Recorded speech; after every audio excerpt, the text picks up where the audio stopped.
All right, we are back again. Smoke and Mirrors, Top 5 Tuesday. Mm-hmm.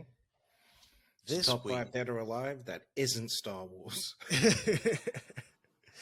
So, with Australia going into its summer season, we thought it would be Mm. real nice, especially with Avatar coming up, to get into our top 5 summer blockbusters. There's so many ways you could kind of go at this as well. Mm. Like, I went almost 100% experiential. Mine is nearly like that as well. There's maybe two movies there that I didn't see at the movies. Yeah. Yeah. But that run, some of these had amazing fucking rollouts, Mm. I feel. I also reckon that the blockbusters back then, when you didn't have the internet, very, very different to what we have now. There was only one place to go. You know what I mean? You either Hmm. saw the trailer in the theater, you saw a snippet of like a really bastardized cut up version on ET. Yep. With them talking over it.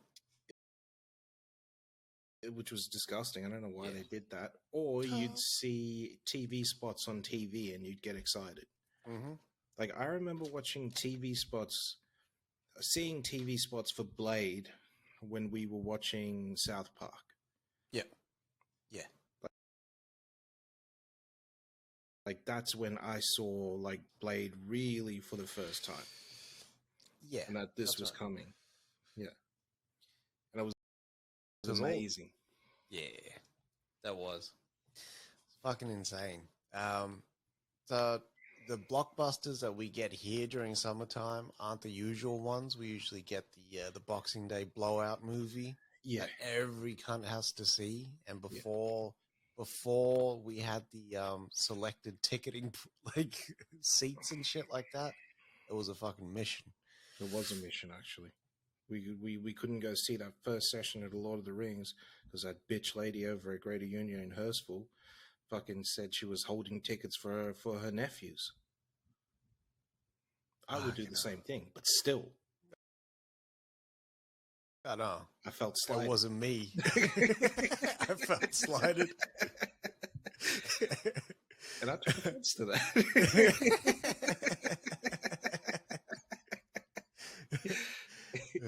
Fuck. I was gonna get into it.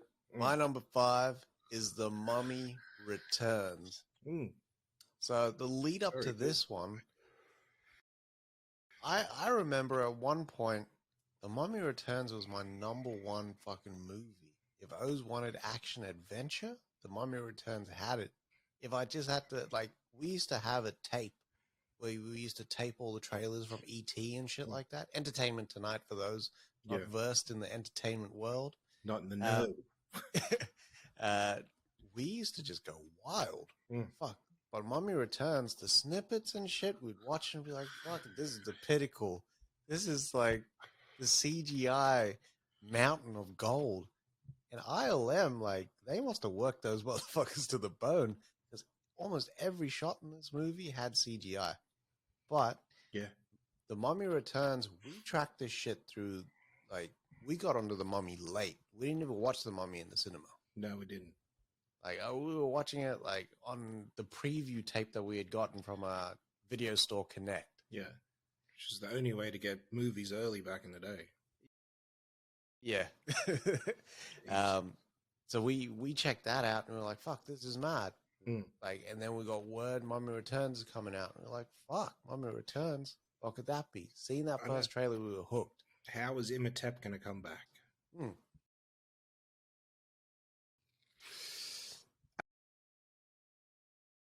I don't even remember a trailer for this movie, to be honest. I remember seeing stuff that they were doing on set during ET. I never, ever remember a trailer for this movie. And it was always that last dungeon fight with the Scorpion King. Mm. And because it'd always end with what's his face, them holding that spear. Yeah. So yeah, I think we watched this twice in the cinema. It's one of the few movies back then that we actually went out and checked it out twice. Like we were like, "Fucking Mummy Returns, so nice! I'll watch it twice." Yeah, we watched it Thursday and then went back to Saturday for seconds. It was amazing. Yeah. Let it also be known, just to preface this, my ratings have completely changed for a lot of these movies. Same. Like like watching them then and Mm, watching them now. mm. It's completely different. The Mummy Returns, I'll tell you this much. The Mummy Returns, when I watched it that first time, was the best movie I had ever seen. Yeah. Like, hands down, the best movie I had ever seen. And, like, nothing was going to top that. I got out of that movie fucking sweating. I Yeah. was like, my pulse was pounding. I felt heroic. I just felt like how could they fit so much show in one movie? It was a lot of show, though. Yeah, it was. Like, when I watch it now, it's too much show. Yeah, and the runtime gets you. Oh, man. The runtime is fucking long as shit. They go from bloody wherever they were, Egypt, back to England, back to Egypt. Jeez. It's too much. All on a soundstage. Well, they weren't making Bond then, so they could. Yeah, it's true. Or at least they were making Bond then.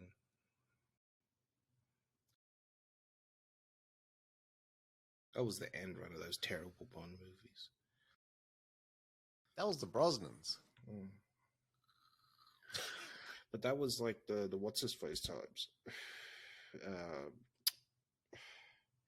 Like that last one time. No, what I Die mean? Another Day. Die Another Day around there. Yeah.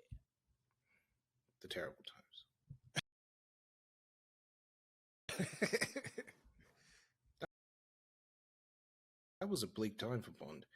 Anyway, so my number 5 is the highest grossing movie in the world. It's Avatar. Fuck. Yeah. This like changed it changed cinema in a good way, right? So as soon as Avatar dropped,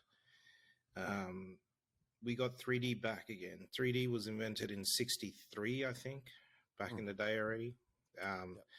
But we had never seen 3D like this before because I had never put it down like yeah. That's Cameron singing, by the way. But yeah, I had never seen something like that before. This was the first proper 3D movie I had seen in the IMAX in Sydney, which was the biggest IMAX screen in the Southern Hemisphere. I think that was saying. Yeah. Something wild. Yeah, and just seeing this with like, just that packed theater was just unbelievable. Yeah. Like it was just amazing to see that. And Cameron actually executed, right? So we hadn't seen Cameron since Titanic. Yeah. So we had no idea what he was doing. And then you hear about the stories of him, okay, he's gonna create this new technology and all this sort of stuff, and you're like, what is he doing? Like, yeah. And then okay, he's not doing Terminator 3, okay, because he's got Avatar on the way, and then Avatar comes out 9 years after that.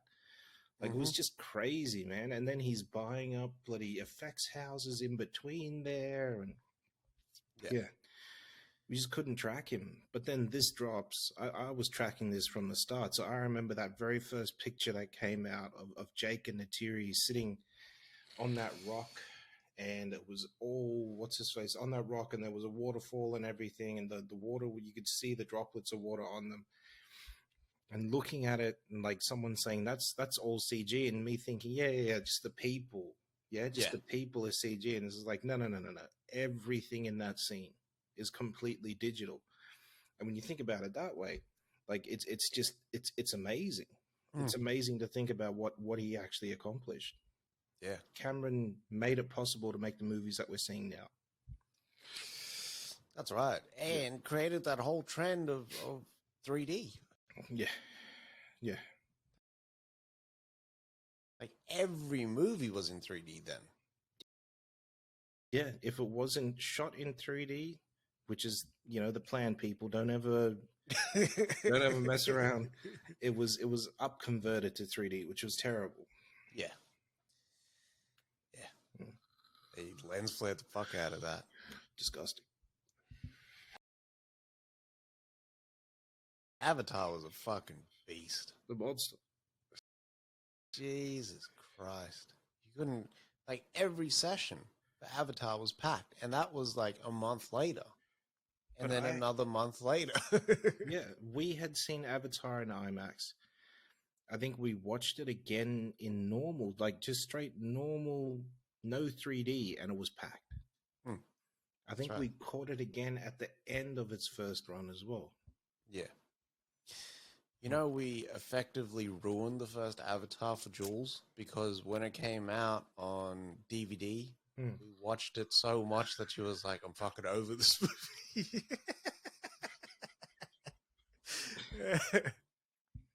Yeah, so I can never watch it in my home. Yeah, but what about when that 4K comes out at the end of the year?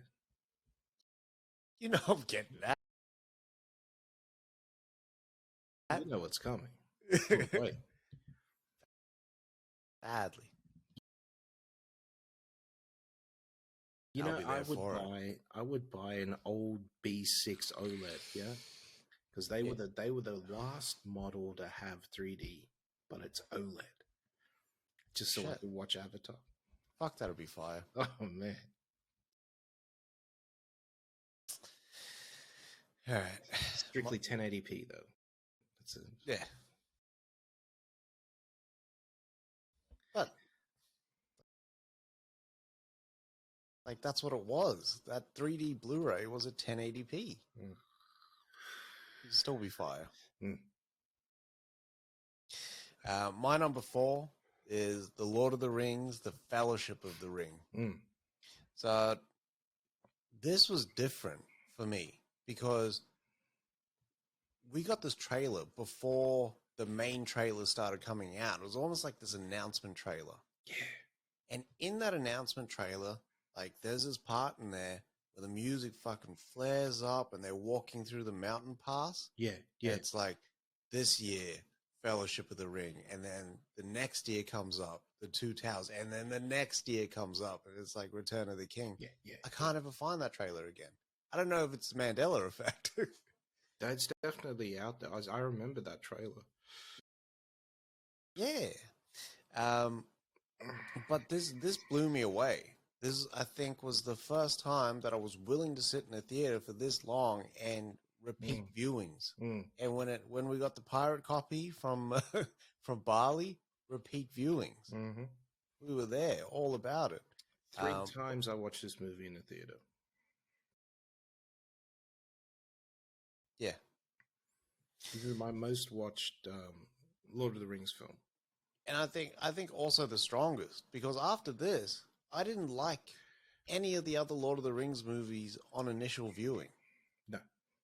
Now I do. I appreciate them, but that when I first watched Two Towers and Return of the King, I was like, yeah, cool. You know what I mean? I feel like it changed. Fellowship. It changed, man. The feeling changed. It was different. It felt. It was different. I don't know if it's supposed to be like that because they lost so much. They lost Sam. They lost Frodo. They lost the ring. Yeah, yeah.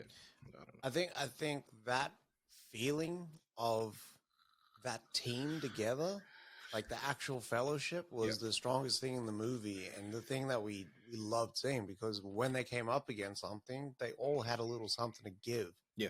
Whereas in Two Towers and Return of the King, I feel like it's all stakes. It's so fractured as well. Yeah. Yeah.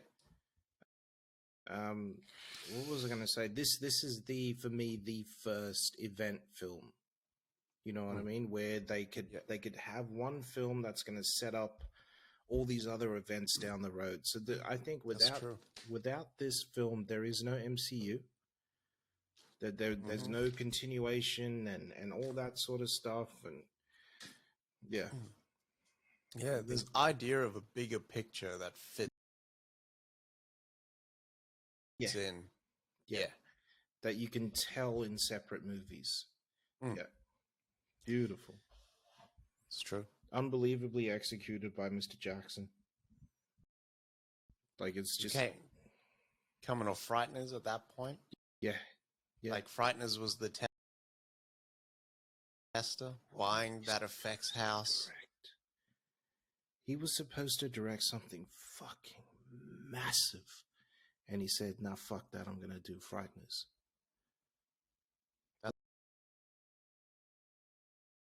That's right. Yeah, he was. Huge that he was going to direct. And he turned it down. Bond. Yeah. He was going to do Bond. And he turned that shit down. And he would have had that first Bond.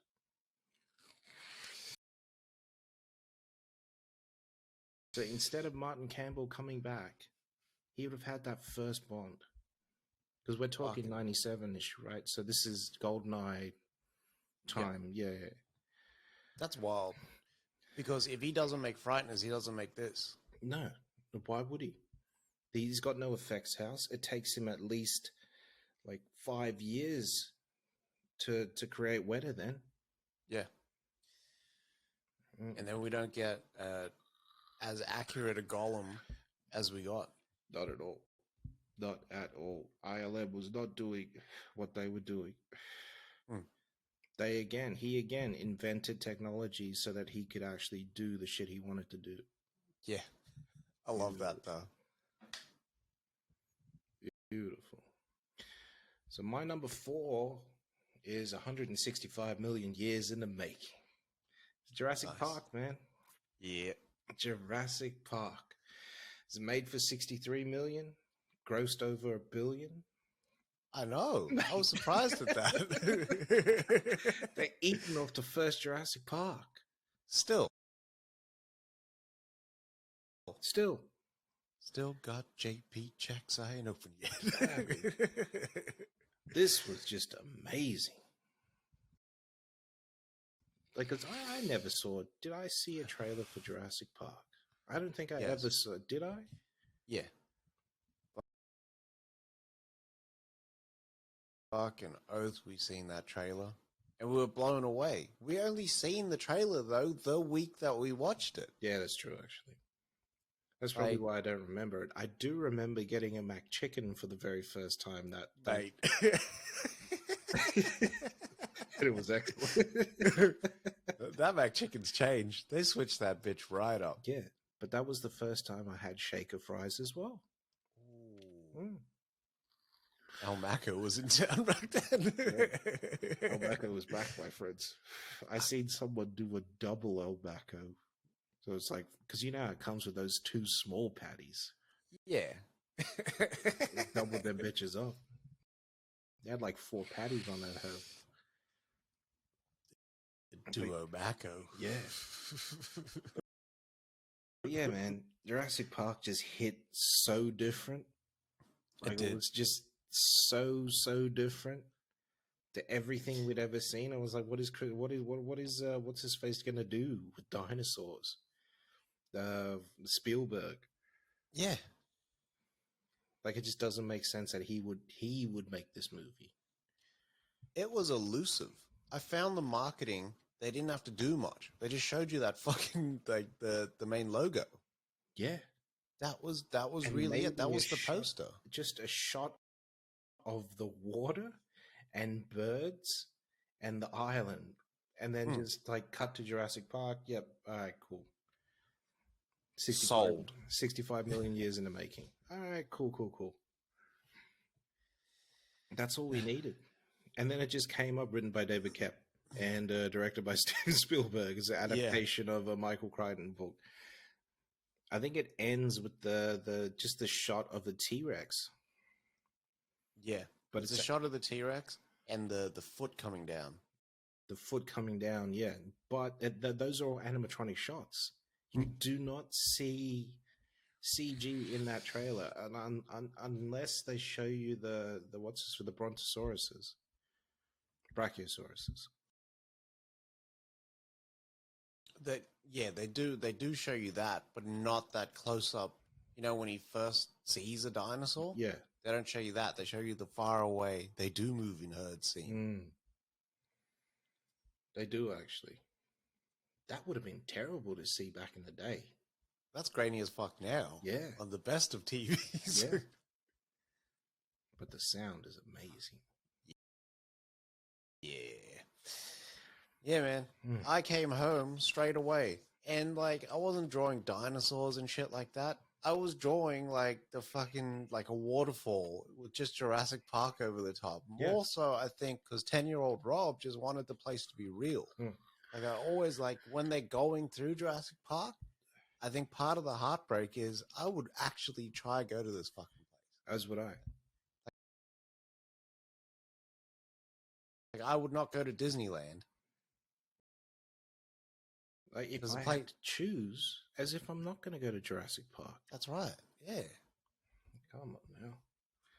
A little danger, a little suspense, tad of adventure. Even if you don't want that. A Jurassic Park experience would be crazy. Yeah, but someone's got to die. You forget that. Not everyone. One of y'all is dying. Yeah, someone's got to go. Like that, like, you know, someone's got to like be greedy and mess up, and like someone has to be Nedry. You don't want to get taken down like Nedry. I seen what happened to him in the book. And you've got Butterfinger? Wouldn't you have suspected Nedry as soon as he was like, "Do you guys want anything from the vending machine?" Serious. I know. Badly. He was been a selfish cunt the whole time. Badly. He wasn't sharing a thing on that desk. Sick bastard.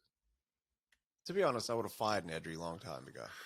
Long time ago. Is it just you can find anyone that's could encrypt all these things? Fuck you, Dennis. It would have been like, done. Leave now. Leave my island. Badly. You can get off Pride Rock.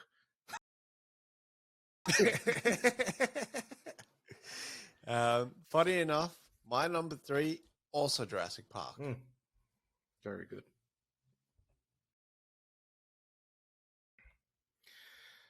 My number 4 is Indie. Is Raiders of the Lost Ark. This is one of my 2 movies that I haven't seen in the cinemas yet. So made for $20 million, grossed $389 million. That's like, you know, that you can't make that up. $20 million. That's crazy. Even back then when they made it. Yeah. Like that's not a big budget movie. No. Because this is Spielberg when? How's Jaws? It's not directly after Jaws. Spielberg made a couple of duds before then. Sugarland might have been after that. Sugarland he made after Jaws and that 1940 something movie. Right? 1941, which absolutely tanked at the box office. So for them to come through, hey, Mr. Spielberg, we have another movie for you that's written by your mate George. Yeah. And we're going to give you $20 million, which back then was a lot of money. Yeah. That's $100 million when you think about it in today's money. Yeah, to make this movie, nah, that doesn't happen. Little fun fact on the old Spielbergo. Do you know that he shot some of De Palma's Scarface? He actually shot, you know, when they're running in to execute Tony in the mansion at the end? Yeah. He shot that scene. Oh, wow. That's him. Yeah. There's shots of him on set with that camera. And he's so fucking out of place. He's wearing that same fucking hat that you see him wear in the Raiders stuff. I hate that hat. It had the flaps on it. No self-respecting man wears the hat with the flaps on it. Nah, not at all, unless it's a gag. Yeah. But yeah, man, Raiders. The best indie movie ever. No, it's funny. For me, I love Raiders. Temple of Doom, like, I feel just falls down in the middle a little bit. It feels like it gets a little tedious when they get to that palace. But it's not until Last Crusade where I feel like indie gets like the full breadth of the character. Like he's able to do so much shit. It just fucking like hits home. But that whole indie saga is a fucking. It's a monster. It is, man. It really is. That character is so iconic. Can you imagine, like, on set, indie, we're just making iconic shit. The whip, the fucking hat, the get up, the stunts. Like it's almost like it out James Bond. James Bond. Yeah. Well, he said, right? So Indy is supposed to be if James Bond had a son. James Bond Jr. No. He said that if James Bond were to have a son, he would be Indiana Jones, and that's the movie that he was making, which is why he cast Sean Connery as Indy's dad. Yeah, beautiful. Fire. So my number two, because you're up to two now as well, yeah? Mm-hmm. Yeah. My number two is completely like you're gonna look at this movie now and you're gonna be like, the fuck? But my number two is Mission Impossible 2. Mm. Now, going into this, we had just watched The Killer. Yeah. We had just watched our favorite John Woo movie, or my favorite John Woo movie, Hard Boiled. It's easily the best movie he's made. Yeah. Hard Target was a thing then as well. It's funny with Hard Target. I forget that John Woo made that movie. Same. And that was the movie that he came to the States to make. That's right. It wasn't Nick Cage. It wasn't what's his face. Travolta with Broken Arrow. Yeah. Remember? Yeah. It was Van Damme. Yeah. It's crazy. So when it got announced, and I think that in the conversations that we were having at the time, we were like, fuck, can you imagine if John Woo directed Mission Impossible or something like that? And in this weird moment of serendipity, John Woo was directing Mission Impossible 2. And we were like, what the fuck is going on? Yeah. And I think it's almost like, it's almost the birth of they're listening to us. Yeah. But it was funny because it was like, it was shot here. Yeah. And it wasn't like, okay, it was shot in Australia. No. It was shot in Sydney. I've been to those places that they've been to. Yeah. I've driven on those roads. Yeah. Like, it's just... It was wild. So that big announcement happens, and then cut to like a year and a half later, and the first website drops.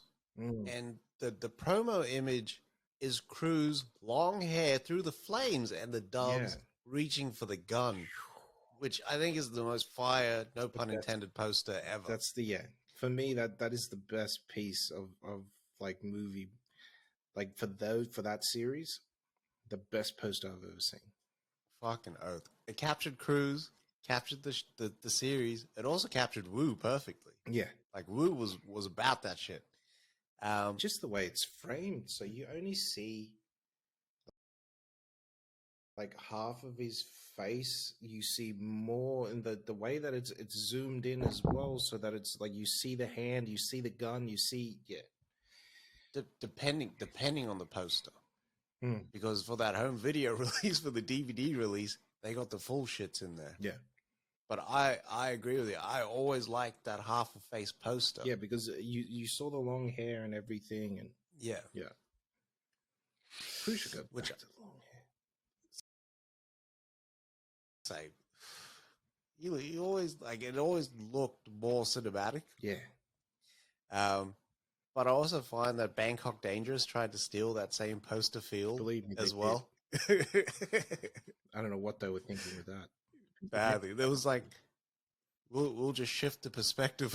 Yeah. So it's from the front. It doesn't hit the same. Yeah. So fake. The Cruise would have shot that scene for real. Yeah. Cut to 3 months later after that, and E.T. is premiering the world premiere of the Mission Impossible 2 trailer. We Oh, get man. a quick little snippet. And it was coming And out. Remember, it was coming out that Wednesday or Thursday, yeah. and we had caught ET on that Monday. That was it. Like, I'm staying home now. Like that's it. Like, I'm Yeah. staying home for the rest of the week. Solidified the plan state for the rest of the week for the ramp up. So they preview it. Mhm. We tape the preview. So then we're watching the preview and it's kind of going. Then we catch the episode of ET the next day at 11 a.m. Yeah. It always used to drop after Days of Our Lives. We used to wait for those credits and then I know. John Chin and Mary Hart or whatever her name is. Yeah. I couldn't even remember that chick's name. Yeah. But then they roll the fucking trailer out. And it's almost the end of the episode. We've got the tape recorder ready. We fucking like hit record on that shit. And our minds are fucking blown. It's like, It's everything. it's the we best thing I've wanted. ever seen. Like, Yeah. it's everything we Yeah. wanted. Oh God. It was nuts. I was like shaking afterwards, like just like this is woo. Yeah. It's fucking explosive action. It's cruise. It's everything. And then it's like that marketing kicks up. Oh man. They start appearing for premieres. They do the MTV Movie Awards with Ben Stiller doing his thing with Cruise. There's that second trailer, which goes through the mountains, explodes like that, and then it follows Cruise and shit, and then you hear Limp Bizkit's like title track as well. Take a look around, which became a favorite for me. That's on Still the, is on the list. Still is. And then, like, I think 3 to 4 months after that, we were watching this movie. Oh man! And so our brother took us to see that movie. Our older brother Paul took us to see that movie. He had seen it the night before at some midnight screening. So he was coming back to our house to get us so that we could go watch a 10 o'clock screening of that movie. He had told us initially, nah, the movie's shit. Don't expect too much. The movie's shit.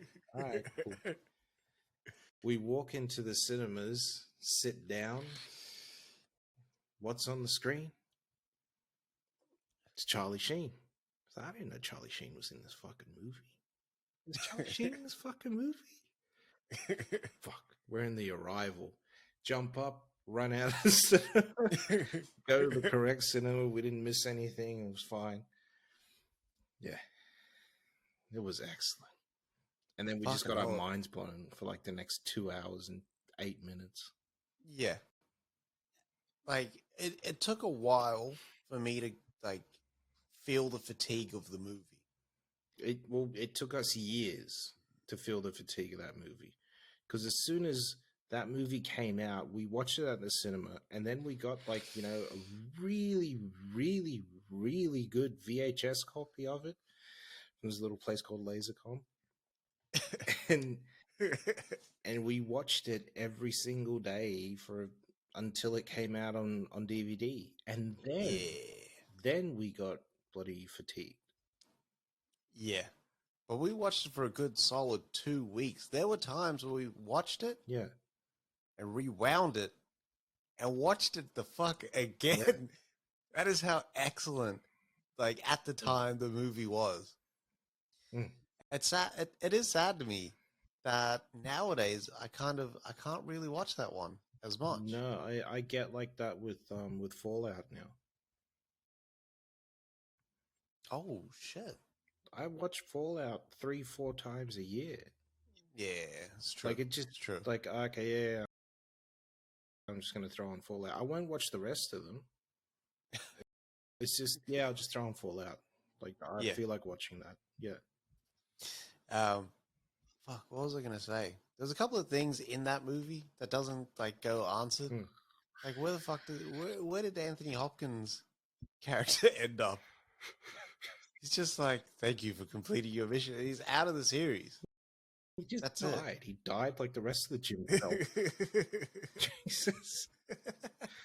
Just killed him. Hunt just killed him. I wouldn't be surprised if Hunt just killed him in that what's his face in the room there. Jesus. He's executing him. That'd be a real mission. Dark turn for that character. Yeah. But if they told him to, he'd have to. It's true.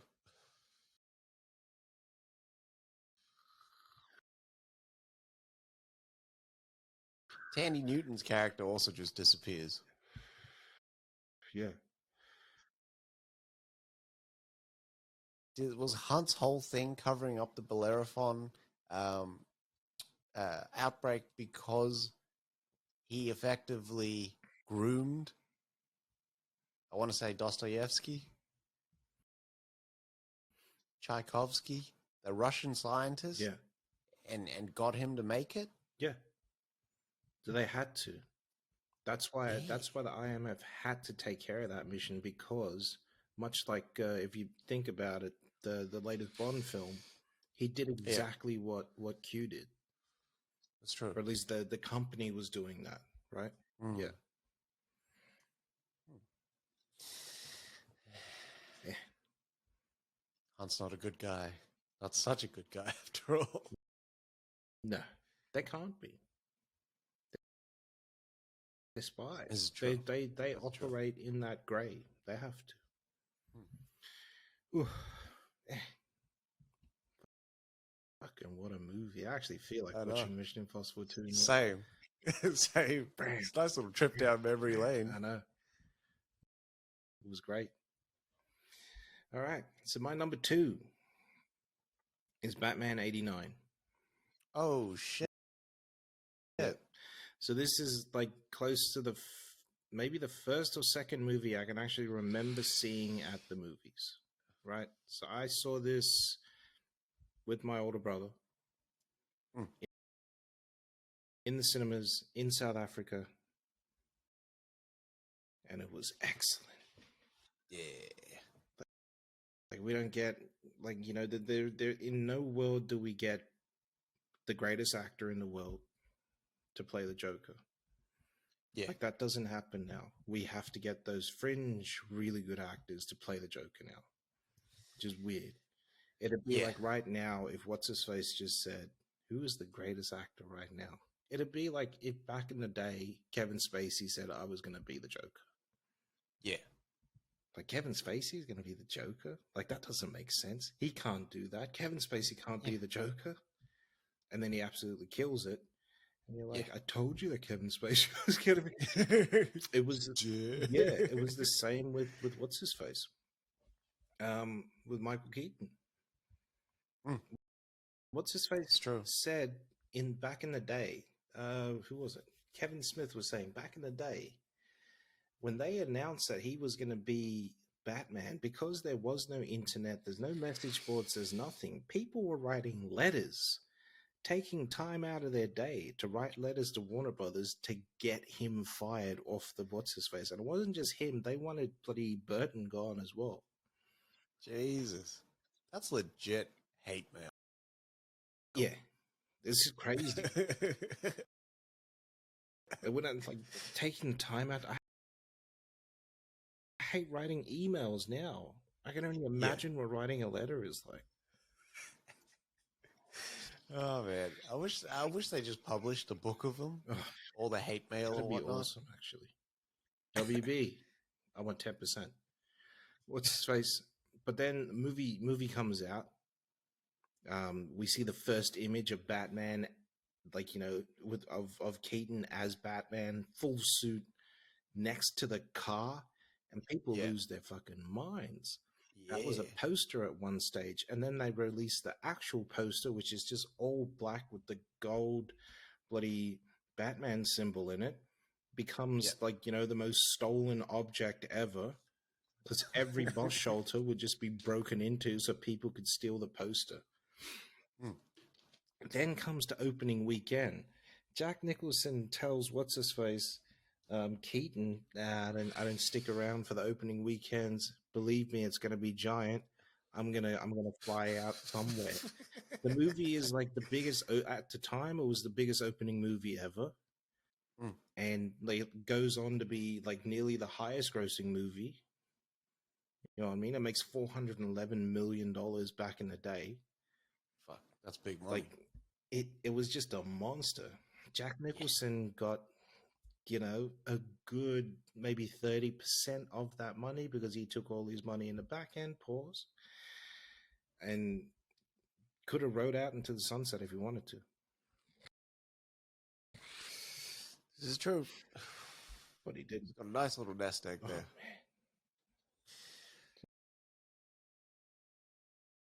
$150 million back then to do one movie? Come on now. It's fucking Hmm. crazy.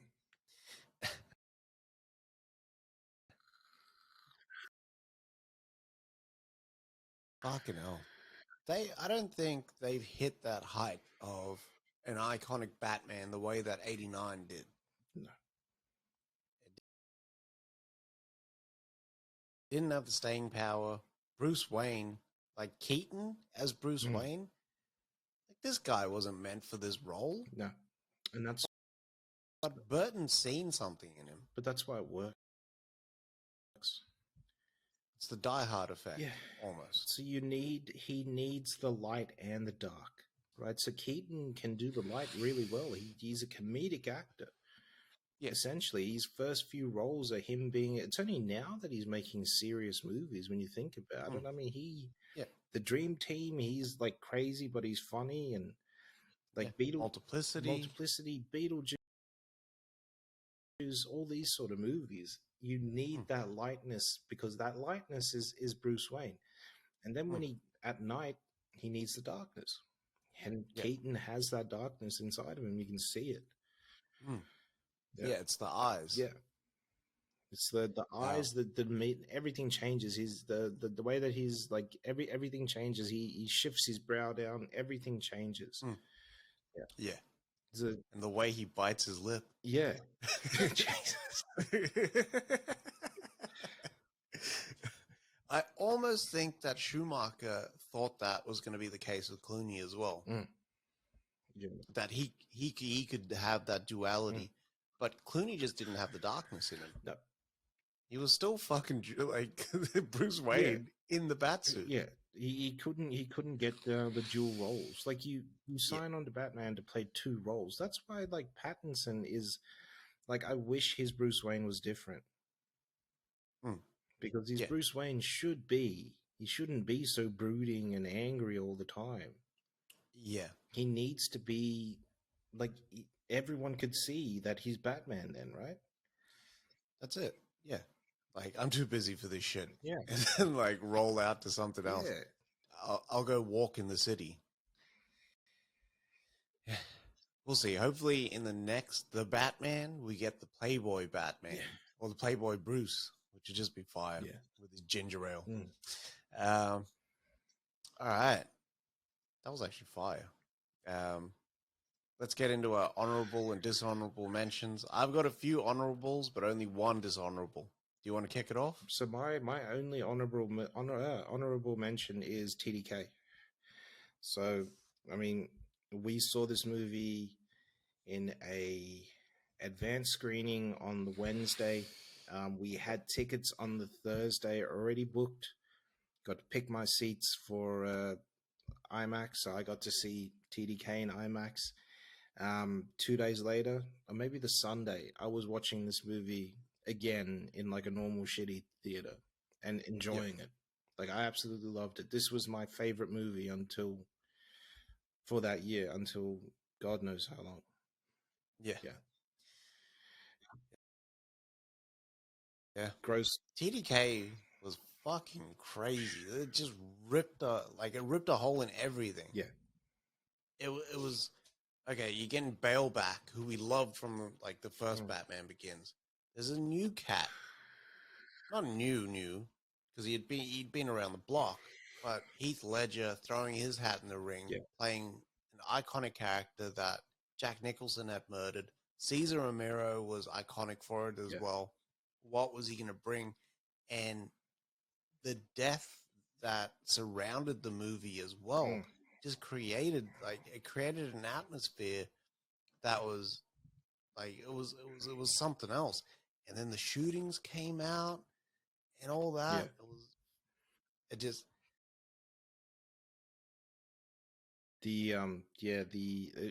had that weird Brandon Lee effect on the movie, like so weird. Yeah. Even though it was almost like this dark cloud. Yeah, even though he had finished the movie, like Heath had finished the movie and everything. They were going to get ready to. He was going to get ready to go on bloody talk shows and all that sort of stuff for the movie, man. Like it was just so weird. I reckon there had to have been bloody fentanyl or something involved there, man.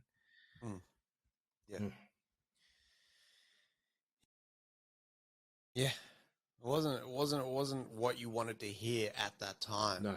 But like I don't know, it's almost like it spurred the movie on. Yeah.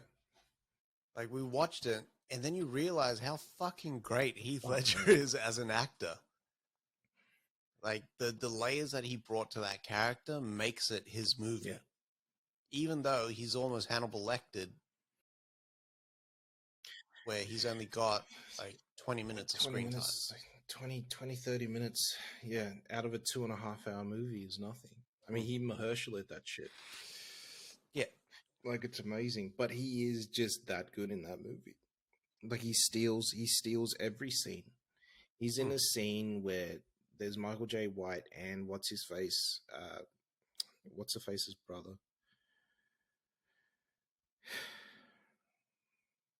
Michael J. White. Eric Roberts.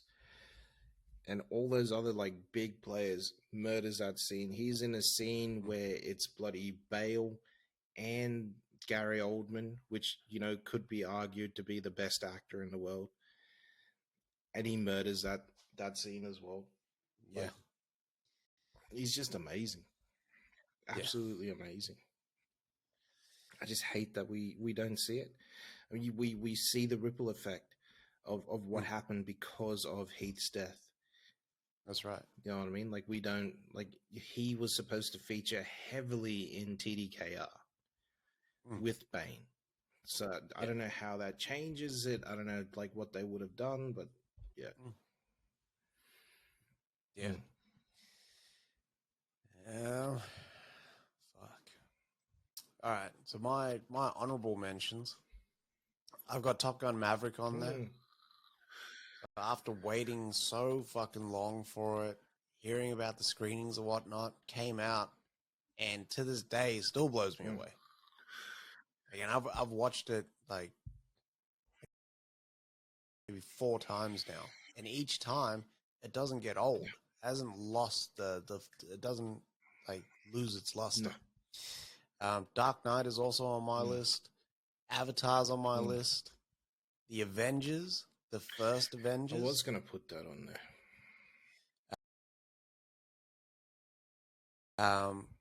Because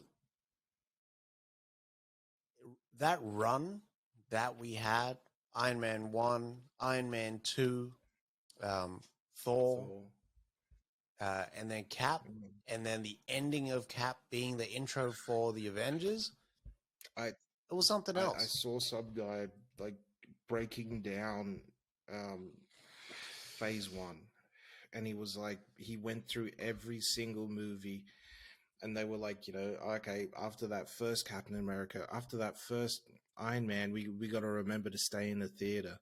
And he said, as soon as Captain America finished, and like, you know, they were like, no, just wait, we need to wait. All right. And he's like sitting there, and he's like, what is this? Is this a trailer? And then he sees what's-his-face. You see Thor, you see Iron Man, you see what's-his-face. Like, it was just the best trailer in the world. You see Loki, you see bloody Sam Jackson. Like, it was just the best thing in the world. Like, you had never seen something like that. Yeah. Fucking blew me away. Yeah. To be honest, like that time of our lives, like was so work centric and Oh everything, man, and it was an event. It was an event at work. It was an event at home. It was all over the it place. was crazy. Like we have Anzac Day over here, which is April 26th. That is the day that the Avengers dropped over here. Hmm. It was a day off work, which was fucking awesome. It was packed in the streets because it was a day off. The cinemas were packed. It was amazing. It was just electric in that theater as well. Yeah, I seen it twice that day. You did too, because you went Um, with us. You went with Jules. Mm. yeah, and it was packed in both cinemas. It was amazing. Like I think that was like one of Australia's highest grossing movies. So we pumped that up like all the way. Like everyone went to go watch that movie. Yeah, it would have been. They would have timed that shit for Mm. the public holiday. Well, it came out April 25th in the US, so the 26th is yeah. Yeah. Mm. I have Pacific Rim on there as Mm. well. GDT's first foray into big budget filmmaking Mm. with anime style elements in there and colors, and it was beautiful to behold. I remember seeing that Uh, movie with you. yeah, We had taken the day off work, or I was off work. I think both of us were off work. I don't know how, but we did. for the for these big blockbusters, we planned ahead. um, uh, and then Terminator 2 Yeah, that's what's missing from my list. is on there. Terminator 2, I wish I seen this. I always regard Terminator 2 as the one that got away in terms of seeing it at the movies. So we were all due to go see it in South Africa. Yeah. We're all geared up. We're at the fucking box office. We're ready to go purchase the tickets. And the O says, I think I was with Auntie. This is how the story was told to me, but I'm with Auntie, and the O says to Auntie, this is Terminator 2. It's too violent for those kids. Can't go in. So we don't go see Yeah. it.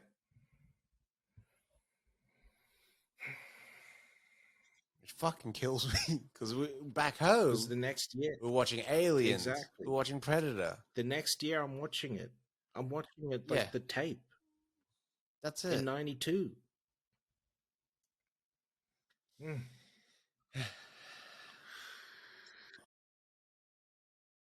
All right. My dishonorable mention is the Scorpion King. So this one just stank to fucking high heaven. You have no idea the disappointment we both felt because me and you went to go see it. Yeah, we did. We were sitting 4 rows down on the far Yeah. right, Yep. and the cinema was packed. Yeah. But our journey doesn't begin there. No, it does not. It begins 6 months before that, maybe even 8 months. We get the Mommy Returns DVD, collector's edition, nice little DTS on there. It did actually. It was excellent. It was a fucking hitter. It was like a nice Then, big case as well. It just yeah, felt like, solid, Yeah. man. nice click to it when you closed it. Yeah. Quality fucking disc covers as well.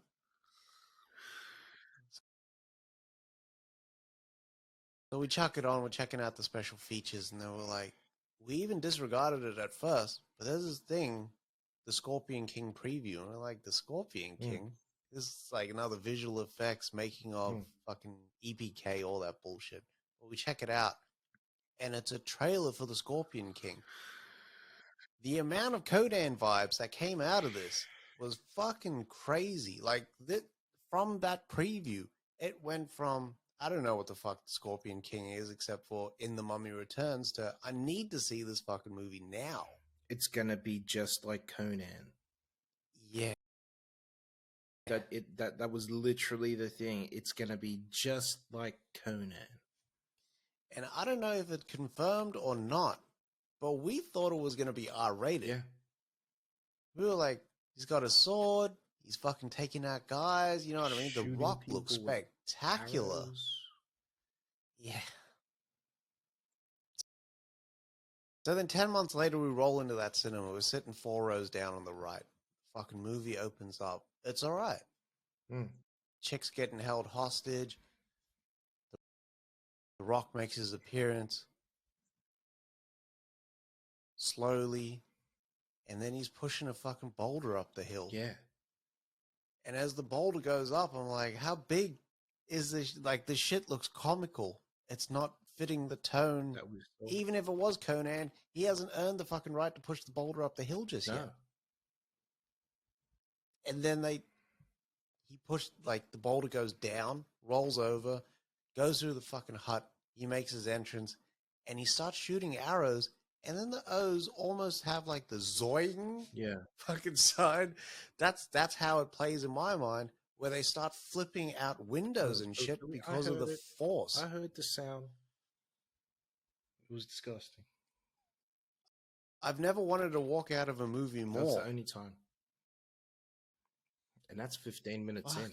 I don't know how I stuck around for the rest of that movie. I really don't. Because I have not watched that movie since. Yeah, I haven't watched it either. I tried to. I did try to because I was like, maybe I was wrong. But no. I wasn't.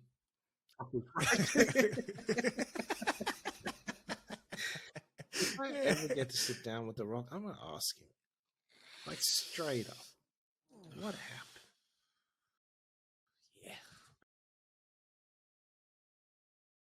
Because how does the subsequent sequel, The Scorpion King 2, how is that like full-on R-rated, which would be NC-17 over there in the US?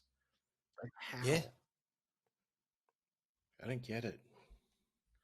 I don't get it either. And I think it was like fucking Chris Jericho or Cobra that shows up in that sequel as the villain as well. One of them, they just took the villain and they made him the main hero. Yeah. The Memnon, Return of Memnon or something. Yeah. You had bloody Michael Clark Duncan in there. Yeah. There was that cool scene in the trailer where they're like fighting and then they like smash swords and the swords break and everything. Yeah. It was geared up for great. Someone fucked that movie. Badly. Like in the post, someone ruined that movie. And he had his funny friend with him as well. Yeah. Who happened to be Arab, which is wild in Egypt. I don't know why. Like, it just made no sense. Fuck, it's annoying. It still hurts me to this day. I even still feel like maybe if I watched it again and then I just dead the idea like in my mind right there and then I'm like, don't you waste your fucking time. You've got limited time to watch it anyways. Why would you waste it on that? We have really good movies to watch.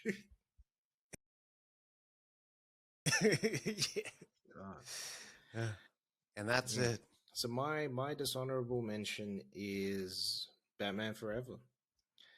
So, I mean, we had seen Batman Returns in South Africa. This is maybe the last movie I saw in South Africa, if I think about it. It probably is. Yeah. Right? We fly over. It's a nice 23-hour flight over to fucking Sydney. We wait a few years and they announce, hey, there's a new Batman coming out. It's like, Batman? Batman's the best. I love Batman. Is Michael Keaton coming back? No. No, Michael Keaton's not coming back. Okay. Is Tim Burton coming back? No. No, Tim Burton isn't coming back. Oh. Is Joel Schumacher? Oh. But he did The Lost Boys. Okay, that should be alright then. I like The Lost Boys. The Lost Boys is fire. And who's going to be Batman? Is Val Kilmer. Okay. I like Val Kilmer. The guy from Top Secret? Yeah. For me, that's what it was, because I hadn't watched bloody Top Gun. Yeah. at the time. I was like, what, 12?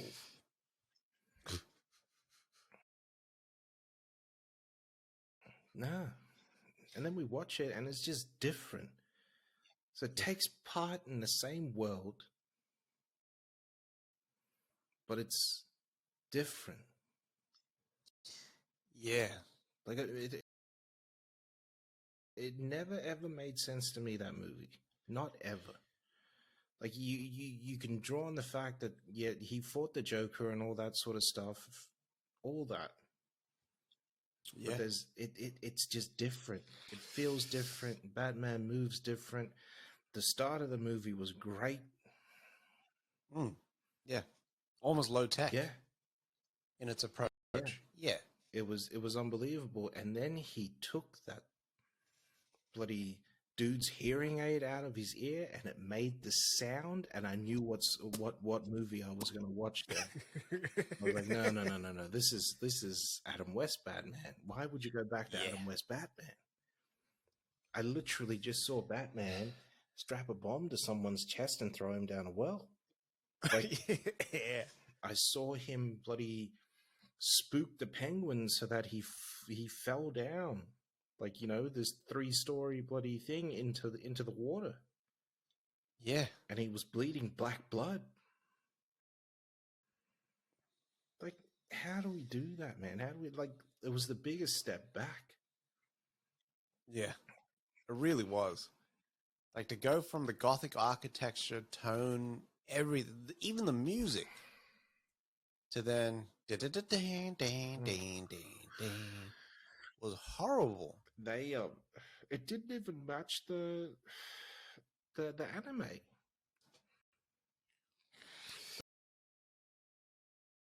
Like, it didn't even match. That's that. right. I don't know what they were doing or what they were thinking. But it made money, though. It made three times its budget back. So it was made for $100 million. It was made for double the price as Batman 89, but only made back $336 million. Fucking hell. Sold a lot of toys, though. And gave way to the Beef Maestro McDonald's as well, which, when I had it, was quite a... Where is that Beef Maestro? Quite a dish. Seriously. They never bring that back. They need to bring that back. Or maybe that was like 3 patties. That was like the double quarter pounder of the day. Yeah. That was like the perfect burger. It was, actually. It was really good. I don't know if they mustard glazed them patties. We only ever got it once, though. Yeah. They had the toys at McDonald's. The toys went wild in that movie. Everything was a toy. Yeah. Everything was a toy. It was amazing. You could... I don't think I... Go on. I was going to say, I don't think I ever want to see Tommy Lee Jones in that form again. Not ever. Tommy Lee hated it as well. Yeah. Absolutely hated it. I will not tolerate your buffoonery. Yeah. Fucking buffoonery. Fucking hell. All right. That's it for our honorable and dishonorable mentions. Let us know if you agree, disagree, or if you have any that you want to add to the list. All right. My number one was the start of something that was just unbelievable. Maybe the starting of one of the biggest runs in Hollywood history, the Big Willie Weekend in Independence Day.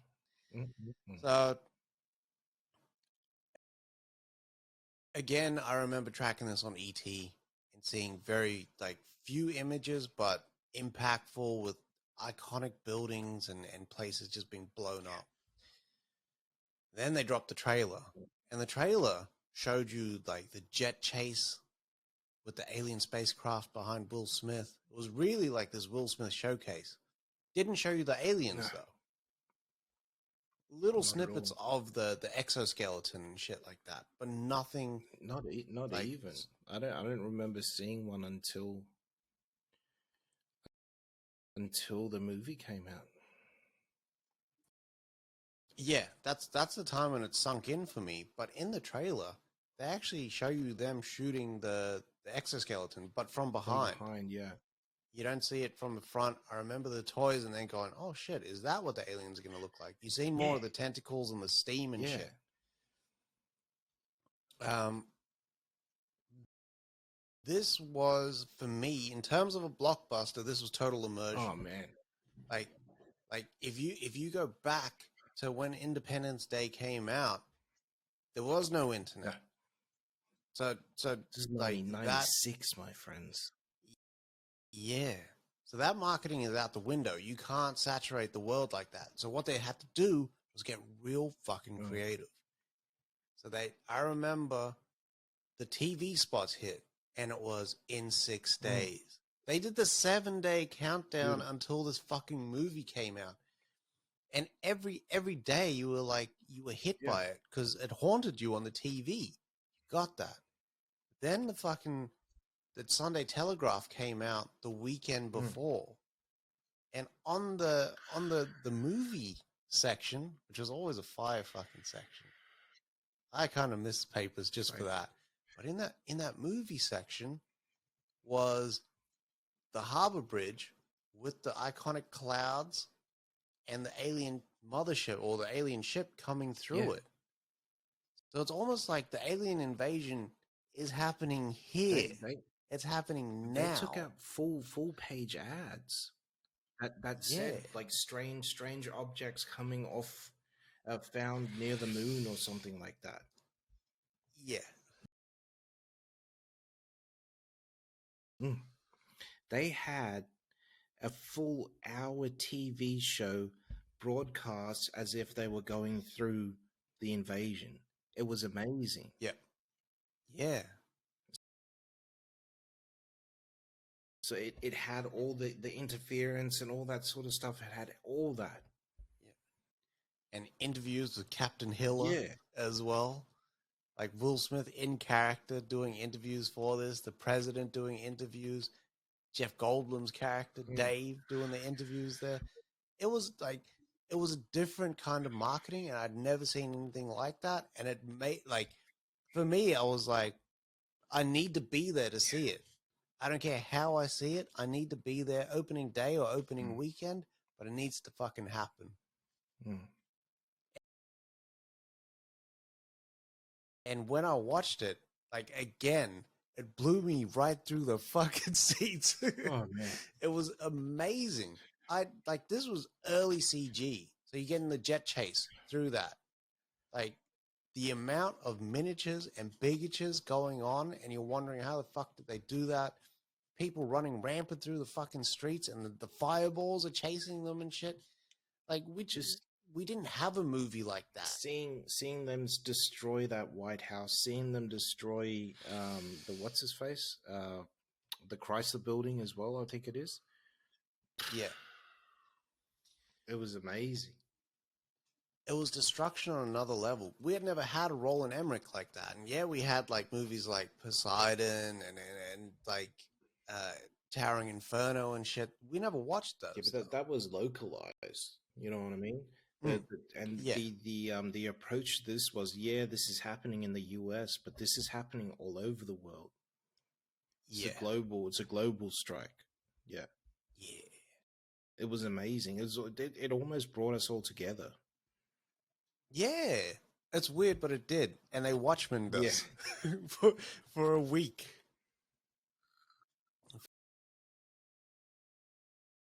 For me, this is the epitome of what that sort of blockbuster can kind of do and how to market it. And what what is missing from today is it's that complete immersion piece. Because now they put it up as an ad and you're like, fuck off. You just close that shit. Well, that's the thing. You can't close an ad on a TV.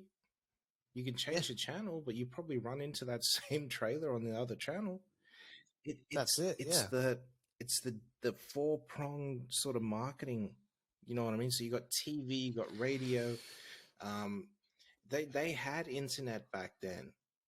You could go to, like, on the posters, it says go to independenceday.com or whatever it is, or Yep. id4.com or something like that, right? Yep. And at at that website, if you did get to go there, I don't know how I got there was a countdown for the movie, and it was the same Mm. countdown that Dave had on his what's his face. It Yeah. was amazing. Everything was linked. Those O's that did the marketing for this movie, they got to be living in Beverly Hills right now. It was, print was the other one. So print, TV, obviously cinema, and what's his face, internet. This is the only time you get Yep. that four-pronged attack. Yeah. And this was before the Will Smith doing a song, like a title track, which I'm kind of glad that he didn't do one for this movie. It wouldn't have fit for this movie. There was no song that kind of would have linked with this, and I would have taken it seriously. But without Independence Day, we don't get movies like Armageddon. We don't get those spectacle fucking juggernauts. Not at all. It's just amazing because, I mean, what's his face hits Independence Day hits in 96. 97 he follows up with Men in Black. Like, that run will not be beaten. Never. Will has the greatest run of films on the planet. Like, nobody beats that run, man. And every single one of those movies makes $100 million or over $100 million.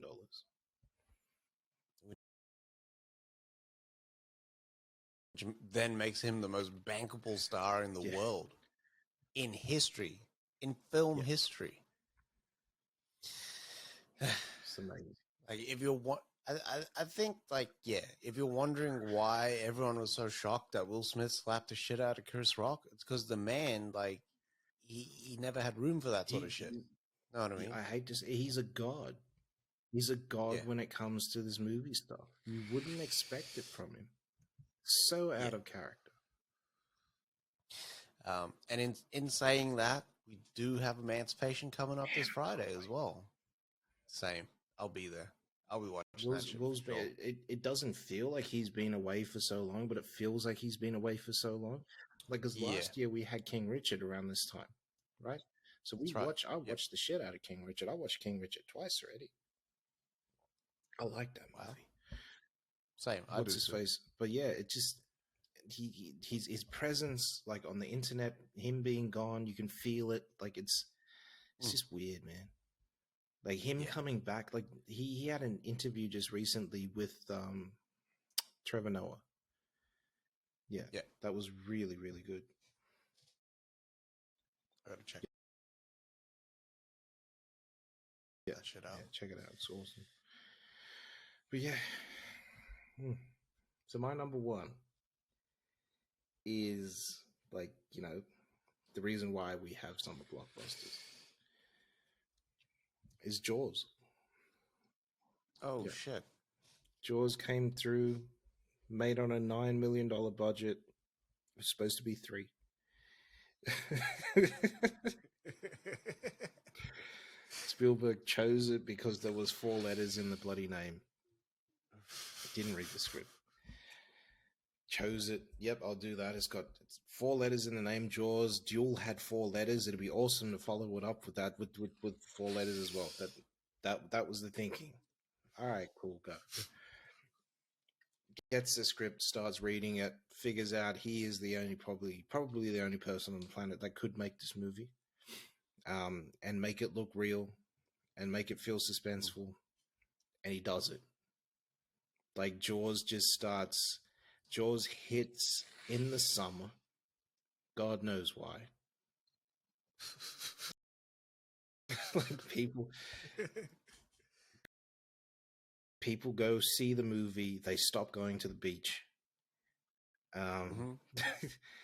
It changes the world for like just a whole generation of people. I mean, people to this day, you can be swimming in the ocean and you'll find some dumb cunt that'll just be like, And like already, no, I need to get out of this water. Yeah, yeah. Some of us would just do the I fin with their know. hand, and I was just be like, Yeah. "I'm out." Just even though, like, honestly, 9 times out of 10, you would have had a shark about this far away from you, like in that Yeah. water. Like realistically, like we just don't know. They don't like us very much. Yeah. What's his face? But yeah, it goes on to make $476 million. It beats Star Wars. It beats everything. The marketing for this was unbelievable as well, because every time it'd beat another record, it'd just be old Bruce eating up that bloody Star Wars, or eating up Gone with the Wind, or something. Like it was just unbelievable. It played in theaters for bloody months, nearly a year, and people were going. People were still going. They re-released it in the summer of the next year. Like it was just like an absolute monster. This is why we release movies in July. Yeah. It was just amazing. It's crazy. And they all my favorite movie. They also had that excellent just when you thought it was safe to go back in the water. Yeah. Jaws. What's his face? They also had that. It was weird because that was the tagline for 2 as well. Again. Also, arguably one of the best movie monologues ever, with the Indianapolis story from Quint. But just the way that scene is shot, and just the visuals on that scene and everything, sort of lit by that light that's hanging in between them, and beautiful, so eerie. That's and in that moment, you understand why Quint's Quint. In that moment, you understand that Quint knows he's going to die. He's going to die out on the ocean. He knows he's going to die. He has to die out in the ocean. That's where his men died. Survivor's Guild, eh? He knows. That's why he goes after sharks. That's why to tempt. That's why he breaks the radio. He knows that he's not coming back. He doesn't want someone to come through and rescue them, like last time. No. He's staying out here and getting the job done. He's amazing. At the end of the day, I feel like Jaws, for like the shark's only on screen for maybe 3 minutes or something like that. It creates tension around it, and like you're always in fear of it because of the shots that they create with the boats going into the water and the kids in the water and stuff like that. But it's such an effective character piece with those 3 characters, like Hooper, Brody, and Quint, that I could almost watch like a Hateful Eight type situation of them in the boat. Yeah. There'd be some wild stuff that they say in that boat, but still. Yeah. Especially Quint. Jesus. Yeah. I just hope nobody takes it and like makes a young Quint movie, and I don't want any of that. Like, just leave it alone. Yeah, I don't want to be like walking through in 2060 and then they're like, Jaws, the remake. It's gonna happen. Those Zanuck boys don't own the rights to the book or anything, I don't think. Paramount doesn't own the rights to the book or anything. They can't. Universal, sorry. Yeah. Eventually, it's going to happen. And full photorealistic sharks. Like, I don't want to see that.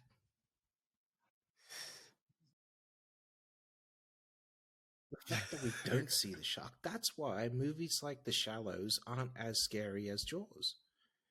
Because you see that shark too much. Yeah, it's true. All right. That is our top 5. That's actually a real fire Yeah. top 5. Quite varied. Liked it. Little trip down memory lane there. Fucking Scorpion King. Let us know what How your. dare you? I want those 2 hours back, damn it. I'm asking The Rock for those 2 hours back.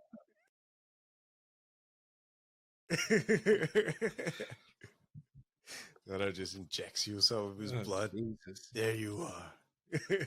Super steroid Yeah. blood. You used to get jacked straight away. It'd be like bloody She-Hulk. When you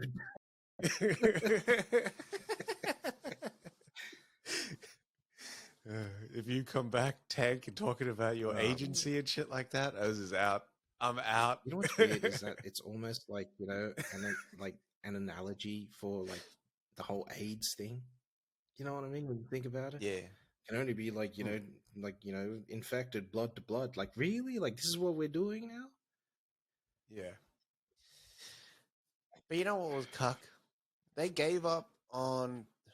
I know this is like besides the point, but I got to get it out. In the Hulk, the Ang Lee Hulk, the whole portion of his transformation was almost abetted by the fucking trauma that he had suffered as a child and repressed. And that's why, like, he came out as the Hulk. No one else could have done that. So that Hulk is almost just it's there ready. It's just waiting. Like that trauma and whatnot is there already, and that's how he's manifesting that trauma. If it were to come out a different way, he might have looked different. That's how you get a red Hulk. That's how you get like a different colored Hulk, like a gray Hulk. What's his face? They don't get that.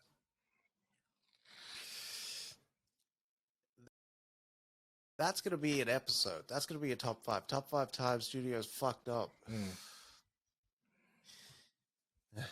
But anyways, let us know your top 5 blockbusters, because I want to know. People have some, like, we didn't even touch on the Matrix. No, we didn't. You know what I mean? Should have been in there. And that was another one we watched like day in, day fucking out. And what a challenge it was to pirate that movie. What do you mean? We could never pirate it. Every time we got the tape from Lasercom, the audio was always fucked. And it used to kill me. Badly. Yeah, stick with us. Next week, I want to do the top 5 James Cameron movies in honor of Avatar. He just got 5 movies, this guy.